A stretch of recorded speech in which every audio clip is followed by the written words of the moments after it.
हम्म, चलिए।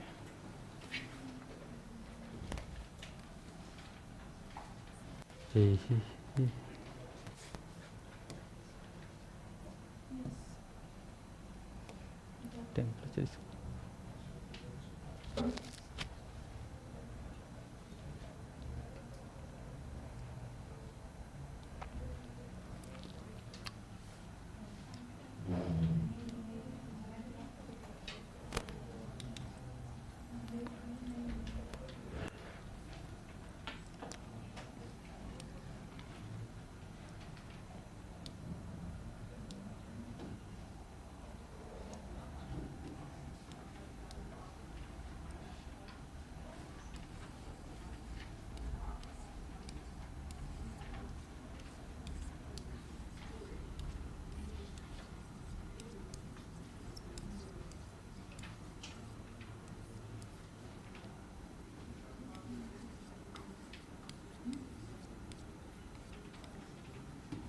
चलिए, तो छत्तीसगढ़ के भूगोल में आज शुरू कर रहे हैं हम लोग छत्तीसगढ़ का प्राकृतिक प्रदेश। मृदा संसाधन और सेल संसाधन कंप्लीट करा दिया हूँ। जिन लोग नहीं थे एब्सेंट मार लिए थे, देख लेना वीडियो को। Good morning, good morning. तो छत्तीसगढ़ के प्राकृतिक प्रदेश के बारे में पढ़ना है। इंग्लिश में बोलेंगे नेचुरल रीजन ऑफ छत्तीसगढ़।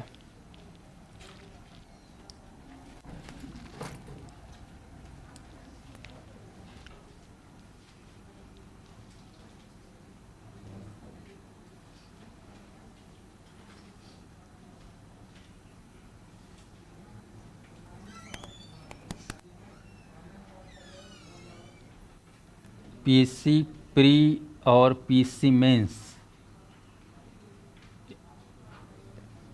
इस दोनों पेपर में, मतलब पेपर 1, पेपर 2 या फिर बोल सकते हैं लेवल 1, लेवल 2 में यहाँ से प्रश्न बहुत पूछा गया है। प्राकृतिक प्रदेश खासकर रिटर्न में तो बहुत ज़्यादा पूछा गया है। मेंस होता है ना, पीएससी मेंस, उसमें प्राकृतिक प्रदेश को लेकर बहुत सवाल पूछा गया है। भविष्य में पूछेगा, आपको ध्यान रखना है।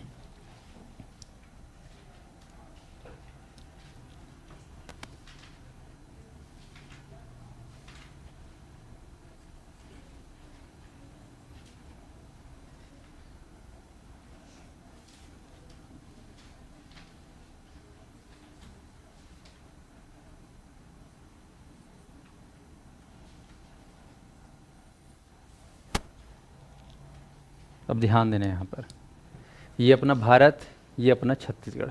बात हम करेंगे छत्तीसगढ़ के भौतिक प्रदेश के बारे में, ठीक है, नेचुरल रीजन। तो भारत में अगर देखोगे तो प्राकृतिक जो प्रदेश है, आप लोग इंडियन जियोग्राफी पढ़ेंगे तो सारा कुछ बहुत डिटेल्स पढ़ेंगे। मैं सिर्फ एक सामान्य जानकारी दूंगा कि प्राकृतिक प्रदेश अगर भारत में देखा जाए तो इंडिया में टोटल 6 है। ठीक, कितना है? 6। और छत्तीसगढ़ में देखें तो टोटल है 4। भारत में 6 प्राकृतिक प्रदेश है मुख्य, और छत्तीसगढ़ में कितने हैं? 4। ये आपको ध्यान रखना है, याद रहेगा। इंडिया में 6 प्राकृतिक प्रदेश अगर देखोगे तो बेसिकली सरल भाषा में यहाँ पर ध्यान रखना। आप जानते हो ये जो उत्तरी भाग है, यहाँ पर कौन सा पर्वत है? हिमालय है ना। ये पूरा एरिया आप जानते हो, यहाँ से लेकर पूरा यहाँ तक ये इलाका जो है हिमालय, पूरे यहाँ से आए, इसको संपूर्ण रूप से हिमालय बोला जाता है ना। बाकी हिमालय में इतने सारे पर्वत श्रृंखला है, मत पूछो। तो हिमालय याद रखना, पर्वतीय क्षेत्र, ये आपका पहला नेचुरल रीजन है इंडिया का। फिर जैसे पर्वत हो गया, पर्वत से नीचे ढलान आ गया, उतर जाओ पर्वत से नीचे तो क्या हो जाएगा? मैदान।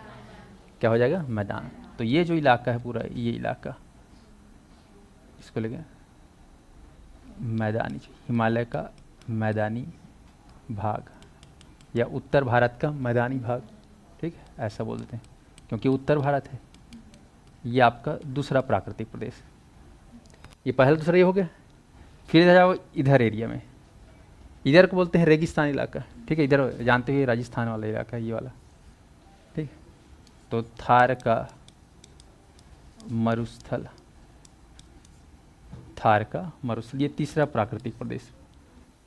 ओके, उसके बाद चौथा आपको ध्यान रखना है, चौथा खासकर जो सबसे बड़ा माना जाता है ये इलाका, ये आप देख रहे हो, भारत का प्रायः द्वीपीय पठार, चौथा प्राकृतिक प्रदेश। मध्य भारत, दक्षिण भारत, ठीक है, ये पूरा कहलाता है प्रायद्वीप पठार। एरिया वाइज भारत का सबसे बड़ा प्राकृतिक प्रदेश कौन सा है? प्रायद्वीप पठार। ओके, उसके बाद आप जान रहे हो कि भारत के किनारे किनारे यहाँ पर क्या है भाई, क्या है इधर बताओ, बचपन में लिखते आए हो ना, इधर कौन सा सागर, इधर अरब सागर। फिर इधर साउथ में क्या लिखते आए हो, यहाँ पर कौन सा महासागर लिखो, हिंद महासागर ना, और इधर क्या सागर लिखते आए हो, बंगाल की खाड़ी। मतलब ये पूरा समुद्री तटीय इलाका है ना, ये पूरा समुद्र तटीय इलाका है। तो यहाँ के जो प्राकृतिक प्रदेश है ये वाला एरिया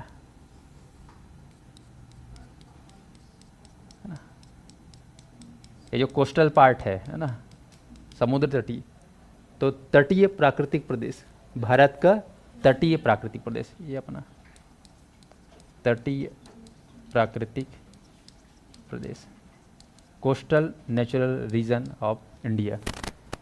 ये पेनिसुलर प्लेटू ऑफ, है ना, पेनिसुलर प्लेटू बोलते हैं प्रायद्वीप पठार को। उसके बाद ये हो गया, कितना हो गए, 4 और ये 5, ध्यान से देखना है ना, पहला हिमालय, हिमालय का मैदान, दूसरा तीसरा थार का मरुस्थल, चौथा प्रायद्वीप पठार, और पांचवा, ये पांचवा है, पांचवा तटीय प्राकृतिक प्रदेश। उसके बाद छठवा जो है, आप देखोगे इधर अंडमान निकोबार, इधर मालदीव, मालदीव तो खैर भारत नहीं आता, लक्षद्वीप, ठीक है, ये द्वीपीय है ना, समूह का प्राकृतिक प्रदेश, ये अपना द्वीपीय समूह का प्राकृतिक, जितने भी द्वीप हैं, आइलैंड है, वहाँ का जो नेचुरल रीजन है उसके बारे में, ऐसा है प्राकृतिक प्रदेश में, वहाँ की प्रकृति के बारे में हमको समझना है, कैसा है नेचर। तो ये हिमालय का नेचर अलग है, जम्मू कश्मीर जाओगे तो वहाँ का अलग ही नेचर है, इधर यूपी बिहार है ना, उत्तर प्रदेश, वहाँ का नेचर अलग है। फिर इधर थार मरुस्थल वाला इलाका अपना आप में अलग ही है, और इधर अपना प्रायद्वीप पठार मेन रीजन। उसके बाद समुद्र किनारे का अलग ही इलाका है, जाते हो तुम लोग समुद्री तटीय गोवा हुआ, वहाँ का माहौल अलग है नहीं। तो सिंपल सा ये 6 इलाका, और अपना आइलैंड वाला इलाका। तो प्राकृतिक प्रदेश कितना है इंडिया में? 6। अब इसी 6 में हमारा छत्तीसगढ़ शामिल है। अब तुम देख के बताओ, किधे माही छत्तीसगढ़ प्रायद्वीप पठार में। तो याद रखना, छत्तीसगढ़ जो है कौन से इलाके में आएगा, तो अपना प्रायद्वीप पठार में। ये अपना छत्तीसगढ़, ये अपना एमपी था, तो छत्तीसगढ़। तो प्राकृतिक प्रदेश के बारे में बात करें तो भारत के नज़रिए से प्रायद्वीप पठार का हिस्सा है, और ये प्रायद्वीप पठार भारत का सबसे बड़ा प्राकृतिक प्रदेश है, जिसमें हमारा छत्तीसगढ़ शामिल है। इसके बारे में पूरा विशेषता आप लोग इंडियन जियोग्राफी में पढ़ेंगे, मैं यहाँ पर नहीं बताने वाला। इतना बस जान लो कि सबसे बड़ा है, सबसे मजबूत है, इसका जो सेल है वो आर्कियन सेल से बना हुआ है, धारवाड़ सेल से बना हुआ है। कौन सा? प्रायद्वीप पठार, आर्कियन और धारवाड़, जो कि सबसे मेन है, आग्नेय सेल का जो है रूप है, आपको जानकारी रखना है, ये आपको ध्यान रखना है, ठीक है जी। तो चलिए, तो अब बात करते हैं छत्तीसगढ़ प्राकृतिक प्रदेश के बारे में। तो छत्तीसगढ़ में कितने प्राकृतिक प्रदेश हैं? 4 प्राकृतिक प्रदेश है। अब तुमको चारों प्राकृतिक प्रदेश रटा गया होगा, है ना, नाम भी रटा गया होगा। चलो, पहला, दूसरा, तीसरा, चौथा। ऑनलाइन वालों को दिख रहा है कि नहीं? ये पहला प्राकृतिक प्रदेश, दूसरा, तीसरा और चौथा।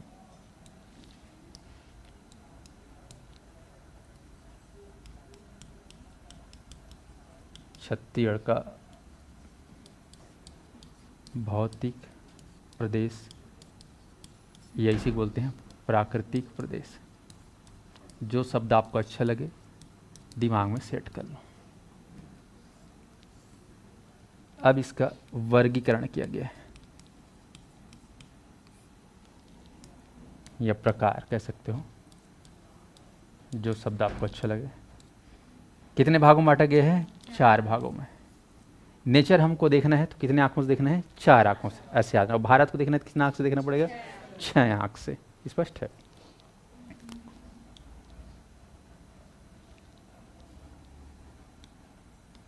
चारों के नाम को लिख देते हैं।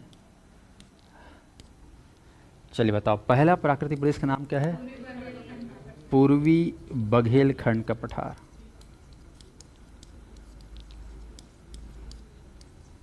लिख पा रहे हो? प्लेटू ऑफ ईस्टर्न बघेलखंड, ठीक है, प्लेटू ऑफ ईस्टर्न बघेलखंड। दूसरा कौन सा बताओ? जसपुर सामरी पाठ। ये प्राकृतिक प्रदेश है दूसरा। तीसरा कौन सा है प्राकृतिक प्रदेश? छत्तीसगढ़ का मैदान। और चौथा कौन सा बताइए? दंडकारण्य का पठार। तो ये चार प्राकृतिक प्रदेश आपको अब अच्छे से जानना है, इनका पूरा कुंडली पता करना है तुम लोग को।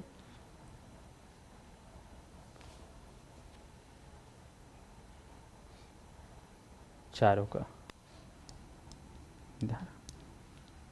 मतलब ये मान के चलो कि चार प्राकृतिक प्रदेश, मतलब यहाँ पर चार प्रकार की प्रकृति दिखाई देती है, चारों अपने आप में अलग अलग है। छत्तीसगढ़ राज्य तो अपने आप में एक है कि नहीं, लेकिन यहाँ पर मौसम जो है, प्रकृति जो है, वो चार अलग अलग टाइप से देखने को मिलेगा।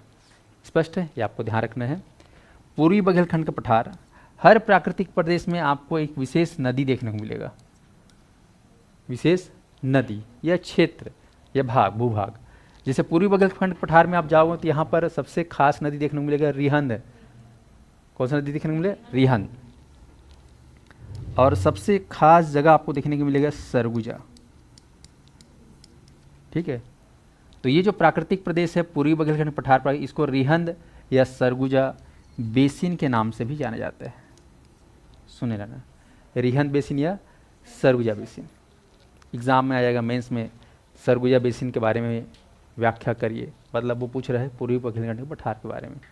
रिहंद बेसिन के बारे में व्याख्या करिए, दीर्घोत्तरी प्रश्न आता है लॉन्ग टर्म आंसर में, तो ये पूछ रहा है आपको पूर्वी बघेलखंड का पठार। ऐसा ऐसे ही जसपुर सामरी पाठ, यहाँ पर जाओगे तो स्पेशल जो नदी देखने को मिलेगा ईब, ठीक है, ईब मैनी बेसिन या ईब मैनी बेसिन, जसपुर सामरी पाठ का एक नाम है ईब मैनी बेसिन। ऐसे छत्तीसगढ़ के मैदान में जाओगे तो यहाँ पर मेन नदी क्या है? महानदी है, तो महानदी बेसिन। और दंडकारण्य का पठार, तो यहाँ पर जाओगे तो गोदावरी है, इंद्रावती है, तो आप लोग इंद्रावती या फिर गोदावरी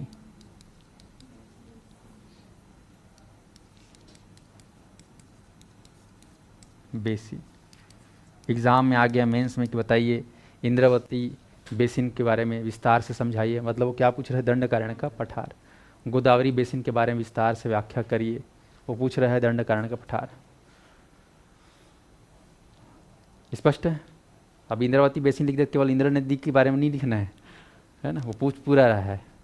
स्पष्ट है? चलिए, अब इन चारों प्राकृतिक प्रदेशों को हमको जो है छत्तीसगढ़ के मैप में देखना है कि उनका कितना एरिया है, क्या है।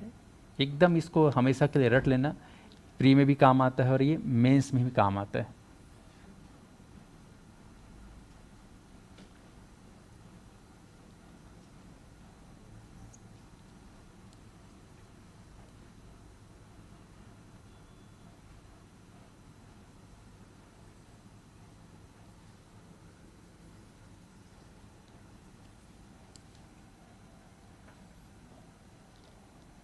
छत्तीसगढ़ में कितने ज़िले हैं भाई? 33। चलो जिला वन के नाम बता दो। एमसीबी, ये कौन सा ज़िला है? कोरिया। ये कौन सा ज़िला है? सूरजपुर। इधर अपना बलरामपुर, ये हमारा सरगुजा, और ये अपना जसपुर। आ जाओ, ये कौन सा ज़िला है? कोरबा। ये कौन सा है? जांजगीर चांपा। ये अपना रायगढ़। शक्ति, बिलासपुर। ये कौन सा ज़िला है? जीपीएम, मुंगेली, ठीक है। ये अपना कवर्धा, और ये आपका राजनांदगांव, ये अपना एमएमए, केसीजी। ये कौन सा ज़िला है? बेमेतरा। ये कौन सा ज़िला है?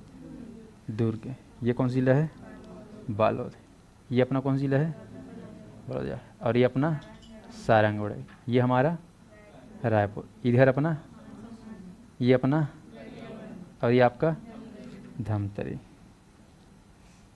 ये आपका कांकेर, कोंडागांव, नारायणपुर, दंतेवाड़ा, बस्तर, बीजापुर, सुकमा। ठीक है, ये मान लेते हैं हम लोग 33 जिला है।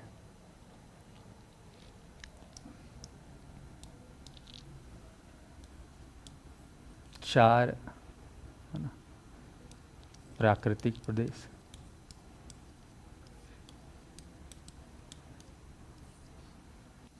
चलिए, पहला प्राकृतिक प्रदेश का नाम बताओ। पूर्वी बघेलखंड का पठार। रात बिकाल को भी तुमसे पूछे तो एकदम याद रहना चाहिए, इतना कंठस्थ हो जाना चाहिए। ठीक है, तीसरा लिख दिया, दूसरा लिख। जसपुर, सामरी, पाट। ठ होता है कि ट होता है? टमाटर होता है कि? हाँ हाँ, टमाटर। तीसरा क्या है अपना? छत्तीसगढ़ का मैदान। और चौथा कहाँ पे लिखूं मैं? इधर लिख दूं? मज़ा नहीं आएगा लेकिन। ये अच्छा, इसको कुछ सेलेक्ट, कुछ कर सकता है क्या भाई?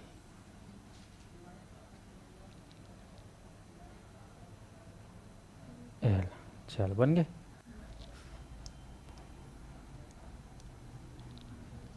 चौथा दंड कारण्य का पठार। ठीक है, ये हो गए 4 प्राकृतिक प्रदेश। ऑनलाइन वालों को दिख रहा है कि नहीं दिख रहा है, एक बार बताएंगे।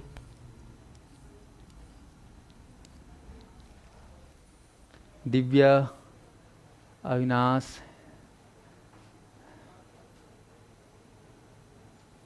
सेल तो कंप्लीट, सेल पूरा कंप्लीट हो गया है ना? पूरा एक एक चीज़ बताया हूँ। तुम लोग नहीं आए रहो कि बात अलग है। पूरा पीएचडी करा दिया हूँ। उससे ज़्यादा ही पढ़ा सकता था, लेकिन ज़बरदस्ती भी ज़्यादा नहीं पढ़ाऊँगा, है ना। उतना पढ़ा रहा हूँ कि पीएससी यूपीएससी जैसा ही बन जाएगा, तुमसे बन जाएगा। नीलकंठ, चंद्रिका, ज्योति। अब समय अब धीरे धीरे बढ़ता जा रहा है, आप लोग को ईमानदारी दिखाना है, मेरे प्रति नहीं, अपने जीवन के प्रति। मेरे प्रति दिखा क्या करोगे? मेरे यहाँ तो हर 6 महीने में बच्चे आते रहते हैं, जाते रहते हैं। ठीक है, अब तक 60,000 बच्चों को पढ़ा चुका हूँ। समझ में आया? तो मेरे को कोई फ़र्क पड़ेगा क्या? नहीं। आने वाले साल में और बढ़ जाएगा बच्चे। तो आपको अपने प्रति ईमानदार रहना है, ध्यान रखना। कंपटीशन बढ़ते जा रहा है, समय घटते जा रहा है। रोज़ एक एक दिन समय घट रहा है कि बढ़ रहा है? बताओ आपका। एक एक दिन समय घट रहा है। फिर आखिरी के 1 महीना बोलोगे अरे एक कनिका और समय मिल जाती, 1 महीना और समय मिल जाता, 15 दिन और मिल जाता, तो भगवान देगा तुमको समय? इसलिए अभी से आपको समय देना है। सब्जेक्ट एक ठोक नहीं है, कई सारा सब्जेक्ट है, तो अपना समय बनाओ बढ़िया। ठीक है, पड़ोसी पढ़ रहा है कि नहीं पढ़ रहा है उससे अपने को कोई मतलब नहीं है, अपना पढ़ाई होना चाहिए। ठीक है जी। ये स्कूल कॉलेज बिल्कुल नहीं है। स्कूल में अपना जीवन अलग था, कॉलेज में अपना जीवन अलग था, ये जीवन बिल्कुल अलग है। तो यहाँ पर अग्नि परीक्षा देने के लिए आए हो तुम लोग, तो ध्यान रखेंगे इस चीज़ को। चलिए, तो 4 प्राकृतिक प्रदेश के बारे में पढ़ रहे हैं, बेसिन के बारे में आप जान गए। अब हम देखेंगे कि छत्तीसगढ़ के जो भौगोलिक प्रदेश है, हम सभी जानते हैं कि छत्तीसगढ़ का कुल क्षेत्रफल कितना है भाई? 1,35,192 किलोमीटर स्क्वायर। ठीक है, ये हमारे छत्तीसगढ़ का टोटल एरिया है, 1,35,000। इंडिया कितना है पता है? इंडिया का एरिया कितना है? भारत का कितना है? 32,87,263। अब देखो, भारत का 32 लाख है और इसका कितना है? 1 लाख। वो कहाँ 32 है, वे कहाँ 1। क्या गुना बढ़े बताओ तो। भारत है, निकल ले छत्तीसगढ़ से 32 गुना बढ़ा है नहीं। हाँ भाई 1 लाख है ना, 1 लाख और कितना 32 लाख है, तो 32 गुना बड़ा हो कि नहीं हुआ। तो हमको केवल उसमें के 1 लाख के बारे में जानना है। ठीक है जी। चलिए, तो 1,35,000 में जो हमको ये 4 प्राकृतिक प्रदेश को जो है देखना है। तो सबसे पहला है पूर्वी बघेलखंड का पठार, आपको ध्यान रखना है। क्षेत्रफल देखते हैं चारों का, फिर देखेंगे प्रतिशत। ये एकदम मुँह जुबानी याद होना चाहिए। तो पूर्वी बघेलखंड के पठार का जो क्षेत्रफल है आपको याद करना है 21,000। कितना बोलना है? 21,000। बोल पाओगे 21,000? मैं लिख दे रहा हूँ 21,000। एरिया को हमेशा किस में लिखते हैं? Kilometre square. परसेंटेज तो ऐसा रहेगा। अब जसपुर सामरी पाठ, इसको ले लेना मोटा मोटा 6,000। कितना? 6,000। छत्तीसगढ़ के मैदान को लेना है आपको 68,000। और दंडकारण्य पठार को लेना है 39,000। एकदम पूर्णांक बता रहा हूँ अभी। 21,000, 6,000, 68,000, 39,000। देख लो, पूछने वाला हूँ ना, अच्छे से दिमाग में सेट करना है। छत्तीसगढ़ के चारों प्राकृतिक प्रदेश का मैंने पूर्णांक में लिखा है एरिया 21,000, 6,000, 68,000 और 39,000। चलो बताओ, पूर्वी बघेलखंड पठार का कितना है एरिया? 21,000।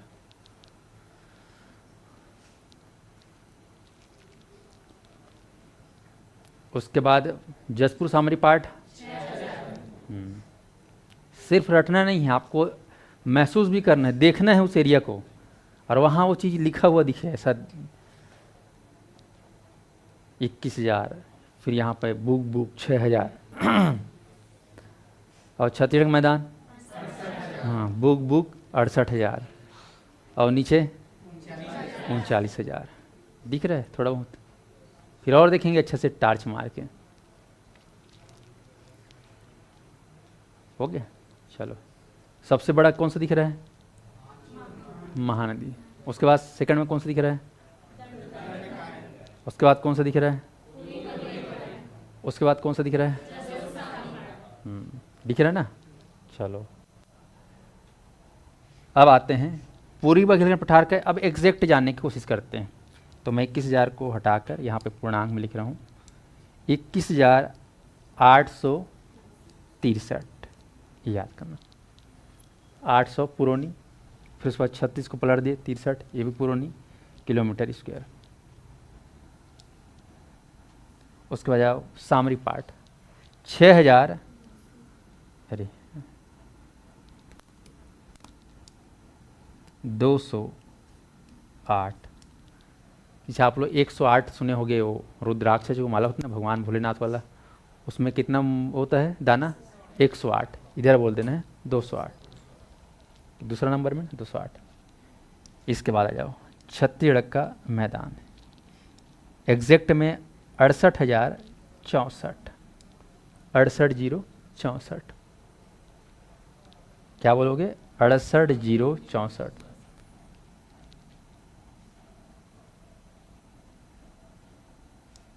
उसके बाद आपके दंडकारण्य पठार 39,060। ये एरिया हो गया। इसमें 60, इसमें 64 लिखे, इसमें 208, इसमें 863। पूर्णांक अगर याद है तो धीरे से याद हो जाएगा।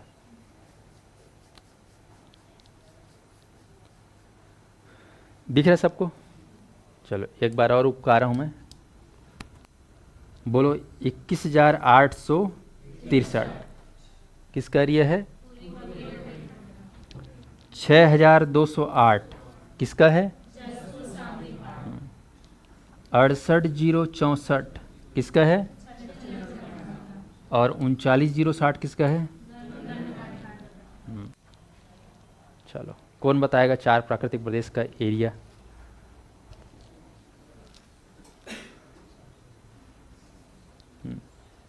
चल मनीषा खड़े हो बता। चारों प्राकृतिक प्रदेश का एरिया।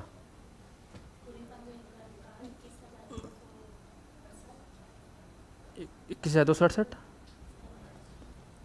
863। हाँ हाँ ठीक। हाँ 6208। हम्म हम्म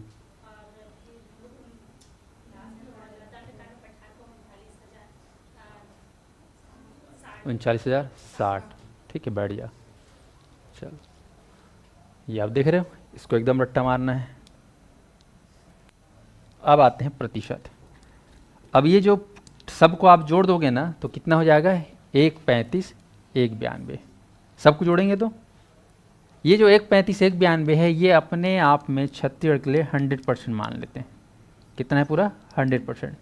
इस 100% में कितना प्रतिशत बघेलखंड है, कितना परसेंट है जसपुर, कितना है मैदान और कितना है दंडकारण्य? तो ध्यान देना है, पूर्वी बघेलखंड का जो पठार का जो प्रतिशत है 16.16%। बोल पाओगे? 16.16%। और जसपुर सामरी पाठ को लेना है 4.59%। 4.59%। ठीक है। छत्तीसगढ़ का मैदान 50.34%। ठीक है। और दंड कारण का लिखना है 28.91%।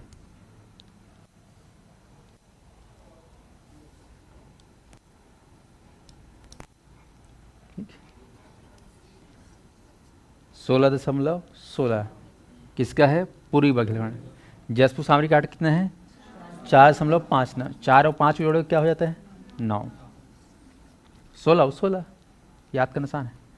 अब देखो 50, 5 के बाद क्या आता है? 4, 3, 50.34। 28.91, 2 1 है ना, 8 9। ठीक है, ध्यान रखना 28.1। तो ये आपको एकदम आपस में कनेक्टेड याद रहना चाहिए। ठीक है, तो इतना आप लोग याद करके कल आना कंठस्थ। कल हम लोग इसको व्यवहारिक रूप से समझेंगे, व्यवहारिक रूप से, ऐसा समझ में, ताकि तुम मेंस में लिख पाओ अपने हिसाब से, अपने क्रिएटिविटी के हिसाब से। तो आज मैं यहीं पे रोक रहा हूँ जानबूझ के। तुम लोग को केवल ये एरिया याद करना है। अच्छा, 5 मिनट है मेरे पास, तो 5 मिनट में यहाँ पर ड्रॉ कर लेते हैं। ध्यान दीजिए, यहाँ पर पूर्वी बघेलखंड का जो पठार है, इसका जो इलाका ध्यान रखना, ये कौन सा जिला है? एमसीबी। ये कौन सा है? कोरिया। ये कौन सा है? ये है। और ये अपना सरगुजा। तो ध्यान रखना, ये एमसीबी पूरा कवर होगा, कोरिया भी पूरा कवर होगा, सूरजपुर भी कवर होगा। सरगुजा में ध्यान रखना, इसका जो पूर्वी इलाका है इसको छोड़ देना है। ऐसे ही बलरामपुर का दक्षिण पूर्वी इलाका को छोड़ देना है। छोड़ दिया मैंने। तो ये जो इलाका है पूरा समेट के बांध दिए, और ये इलाका कहला गया क्या? पूर्वी बघेलखंड पठार। स्पष्ट है? और जो बच गया इलाका, ये जसपुर और ये सरगुजा का उत्तरी भाग, बलरामपुर का दक्षिण पूर्वी भाग, इस इलाका को आप लोग कौन सा प्राकृतिक प्रदेश नाम जानते हैं? जसपुर सामरी। ए लो, दिख गया? घर में बना के प्रैक्टिस करना बता रहा हूँ, पहला और दूसरा। अब यहाँ पर आते हैं नीचे, छत्तीसगढ़ का मैदान। तो छत्तीसगढ़ का मैदान पूरा यहाँ से लेके ये पूरा इतना मोहला मानपुर, अंबागढ़ चौकी में, अंबागढ़ चौकी को बस लेना है, मोहला मानपुर को छोड़ देना है। बाकी ये बालोद, पूरा धमतरी, पूरा गरियाबंद, और पूरा ये मैं बांध रहा हूँ, ये बांध दिया, ये बांध दिया, ये पूरा बांध दिया। ये पूरा इलाका, ये पूरा इलाका कौन सा प्राकृतिक प्रदेश है? छत्तीसगढ़ का मैदान। बन जाएगा। तुम लोग अच्छा से डिजाइन मार लेना, पेंटिंग वेंटिंग कर लेना, मैं से हलवा जलवा। अब आते हैं दंडकारण्य का पठार। तो दंडकारण्य पठार याद रखना, ये जो मोहला मानपुर है इसको याद से जोड़ी लेना, संगवारी बना लेना, बाकी पूरा बस्तर संभाग को लेना है आंख मूंद के, ये अपना बस ध्यान रखना। मोहला मानपुर अंबागढ़ चौकी जो तहसील उसको हटा देना है। तो ये जो इलाका है कौन सा इलाका है, ये कौन सा दंडकारण्य का पठार। तो ध्यान रखना हम लोग जो है ये पहला, दूसरा, तीसरा और ये चौथा, चारों प्राकृतिक प्रदेश को मैप में ड्रॉ करके प्रैक्टिस करना। फिर मैं एक एक चीज़ को घुस घुस के बताऊंगा, चल जाएगा। हाँ, दिमाग में कल कम से कम इतना बैकग्राउंड तैयार करके आना कल। चलिए, तो आज क्लास को यहीं पे रोकते हैं, कल कंटिन्यू करेंगे। और कल से सभी लोग रेगुलर आओ, ऑफलाइन ऑनलाइन सभी लोग टाइम पे जुड़ो।